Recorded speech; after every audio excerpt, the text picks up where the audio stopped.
नमस्कार दोस्तों, स्वागत है आपका हमारी चैनल पर।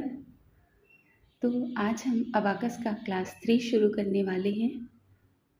उससे पहले मैं कुछ पंक्तियाँ आपको सुनाना चाहूँगी। थकना नहीं है, रुकना नहीं है। थकना नहीं है, रुकना नहीं है। गर गिर भी जाएं तो संभलना है। गर गिर भी जाएं तो संभलना है।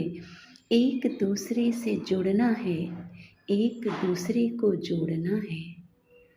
इरादे पक्के हैं, इरादे पक्के हैं, अंजाम देना है। चलिए अब हम अपने अबाकस क्लास शुरू करते हैं।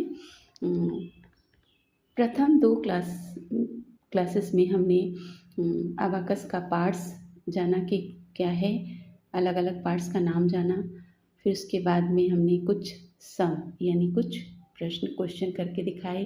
अब इसके बाद हम बच्चों को अबाकस क्लास में, पहले क्लास में तो हम पार्ट्स के बारे में बताते हैं, वैल्यूज़ बताते हैं, और दूसरी क्लास में हम बच्चों को बीट्स ऊपर नीचे करना, फिंगर्स का प्रयोग करना, फिर उसके बाद उनसे खुद भी करवा के देखते हैं कि बच्चा कर पा रहा है कि नहीं कर पा रहा है। फिर धीरे धीरे आने वाले क्लासेस में हम उन्हें कुछ प्रश्न भी देते हैं, छोटे छोटे, जैसे मान लीजिए कि 1 + 1 + 1 आंसर।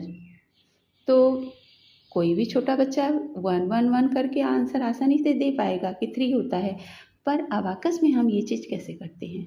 तो सबसे पहले मैंने बताया था कि ये 2 फिंगर्स का यूज़ करके इसको 0 लेवल पे सेट कर देंगे।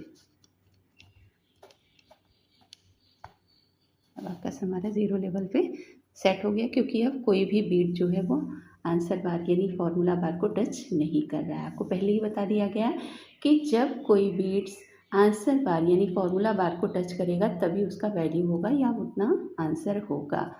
अभी हमारा ये सम जो है वो, अब देखिए हमने प्लस के लिए कोई निशान नहीं बनाया है। अभी जब क्वेश्चन में कोई भी निशान नहीं बना हो तो आप समझ लीजिए कि ये प्लस करना है। यानी अब इसको हम करेंगे कैसे, चलिए देखते हैं, करके देखते हैं। हमने थंब अपवर्ड मूवमेंट के लिए थंब यूज़ करने के लिए बताया था। 1 + 1 + 1। Now answer is 1 2 3। तो आंसर क्या आएगा? 3। अब ये माइनस करना है तो कैसे करेंगे? मान लीजिए 2 - 1